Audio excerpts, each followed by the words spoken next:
It's scary and devastating. We never want to leave and go anywhere during the summertime when it's monsoon season or when there's any kind of rainstorms coming, because we don't know what's going to happen. I had a lady one time call me, and she thought what she had on her property was a big wash, and when I explained to her that it was a fissure, she basically broke out in tears. When it rains, I hold my breath driving through it, trying, because it'll open up and swallow an entire car right there. Yeah, well, we're here in southern Pinal County between the West Silver Bell Mountains and the Sawtooth Mountains off to the west. And there's this large earth fissure that formed in the past year and a half, and that's directly behind me. This fissure is about 1.8 miles long, nearly 2 miles long, and in places it's as much as 15 to 25, almost 30 feet deep, and 10 to 15 feet across. Other places it's much smaller than that. We know that it's only developed since March of 2014. Yeah, fissures are the result really of groundwater pumping. We've been growing crops in the Sonoran Desert now for over 100 years, and for most of that time it required extensive groundwater pumping out of the aquifer below us, below our feet. And as that happens, as you remove water from there, you replace it with air, and the sediments in the basin slowly begin to get closer and closer together, and the basin floor will subside.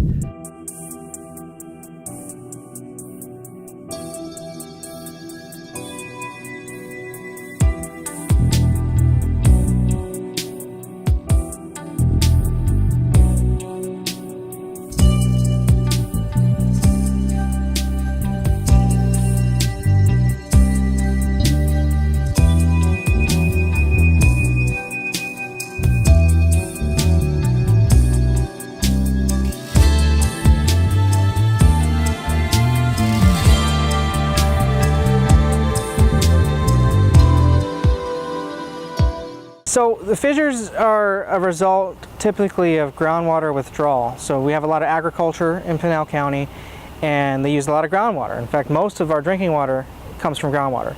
And so that causes land subsidence, which is lowering of the ground surface. And then around the edges of these subsidence bowls, you're going to get fissures occurring. And so you have fissures all over the county, which again are a result of groundwater withdrawal. And the fissures are exacerbated by surface runoff. When the runoff comes, it'll hit the fissure, which sometimes are perpendicular to the flow path, and that infiltration will erode the sides of the fissure, causing it to cave in and grow. When the fissure flows, which is right here, it goes across the street, down, it floods everything, and there's literally no way off the property. But when it rains and floods like that to where we can't get out this way, you have to have a four-wheel drive to get out that way. Our neighbors here in front luckily allow us to stay on this side and drive up on top of their property and cross over on the other side of the fissure. It's an issue out here. The fact I can't get off the property during a flood is an issue. Yeah, my husband had double bypass surgery. We had the monsoon season, and that was something that I questioned was, how do we get out, if something, an emergency happens, and there's nothing that we can do. It's best really to avoid fissures because we don't want to send more water to fissures than already gets there. That's where the challenge is how do we get the runoff through the area without sending it through the fissures. When you have areas just riddled with fissures, it becomes a challenge. Right now, the main issue is flood control. The flood control and the permits for building, those people have allowed an entire street of houses to go up over property that should have been flat open land for the water to flow evenly and in a lower height, so it would disperse evenly over the land. They've built rows of houses back behind us, so now all of the water funnels down their man-made road right into our backyard. I have animals. I have seen the water run so fast and down my driveway and take out the back of one of my pens. Luckily there was no animal in it, thank goodness. It's dropped the property value down to nothing. We were told when we first looked at the property that it was a sinkhole that's been there since the early 1950s and had never moved. The realtor that owned the land and sold the land filled it in, and it's opened a couple of times. I was informed that by the owners that you could always get on and off the property.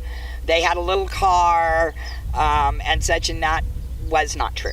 I mean, I think we rely heavily on the real estate industry I believe there might even be a state law about disclosures with regards to fissures.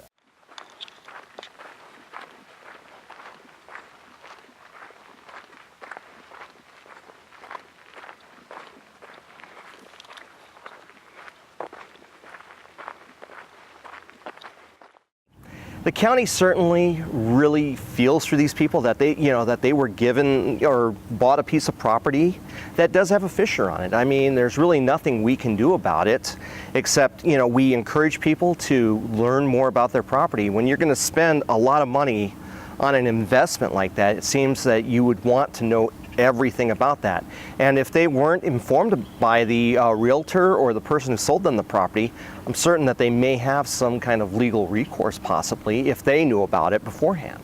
The county doesn't want to listen. They are pencil pushers. They push us from one person to the next. I said, how can you possibly have granted building permits over property that you knew had a fissure on it that would cause issues like this? And they just push us off. We talked with the county assessor. We went to meetings back when this was, a big thing. And now everybody's just kind of trying to brush it underneath the table. But every single time it rains, we hold our breath and wonder, where's it going to open up? Because it runs the whole entire length of our property. Everybody's just turning a blind eye. Nobody wants to hear about it. We're just one family, and they just really don't care. So, the county certainly feels for them, and we wish we could do more than that, but when it comes down to it, if we fix a fissure for one person on their property, and that's using public dollars to fix it for one person. If it was an issue that would affect a ton of people, if we could fix one fissure that would help a lot of people, that would be a little different in that realm. But when it comes down to spending public dollars just for one person, you do it for one person, they're going to want it for another person, they'll want it for another person, and unfortunately it's not really lawful to do that. I've called everybody. We've called the county. We've called the engineers. We've called geologists. And the geologist came out and looked at it and says, well, we just mark it on our paper that this opened up. I said, well, what do I do? He says, there's not much you can do. Okay, well, I'm responsible if somebody gets hurt because it's on my property.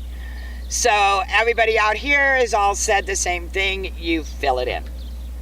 So it gets filled in with rock, dirt, whatever. Fill in that hole because, if somebody were to drive their car into it, I am responsible because it is on my property. We call the company The Wall that digs basements, and they come and drop off loads and loads of dirt.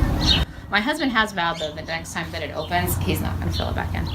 He's just going to try to contour it and make it like a big ditch. These fissures can sometimes go down hundreds of feet, and just simply filling in with more dirt, it's just kind of like putting a Band-Aid on the problem. I don't know that it really makes it worse, but it's really a temporary fix. And what's scary is that we don't ever know if we have 80 feet of ground underneath us or 2 feet. Because that fissure does open and it does flow because the water has to go somewhere. The way that they've diverted water brings it right here where the fissures are. Potentially, and I've seen this done before, is build a mound of dirt over it, and then when the runoff comes, instead of being able to go into the fissure, it'll just go around it. That may help. That may help slow the growth of the fissure, slow down any manifestations of open cracks and problems. I've contacted the county. The county says, oh no, that's not our responsibility. And I've actually said, then tell me why there's county street limit signs on Happy Road. And the response was, what? There is? Well, I'm gonna have to check into that.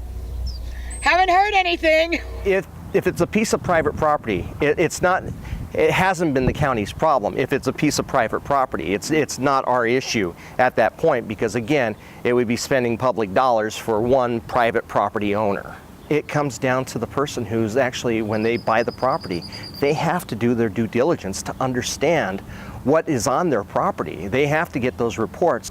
Well, that's really the big challenge, is we don't really know how to mitigate fissures. The geologists I've spoke with, they all say the best way to mitigate is to avoid. If you know a fissure exists, don't build near it. And they're even hesitant to tell me how far away to build from it, because where one fissure exists, you could have another one open up right next to it. There's still a whole lot of information out there that's yet to be discovered. It's something that the state is consistently and constantly working on. New fissures open up all the time. We need the help of city and county authorities. We need the help of people who live in rural areas where lots of agriculture is going on, where lots of groundwater draft overdrafts are happening, to tell us if they see new earth fissures developing. We're happy to come out and check them out. We want to add them to our database and make sure that everybody understands where they're at and a little bit more about how they form and why we're so concerned about them. I'd like to see the county come out and do something with Happy Road and this issue so that we don't flood.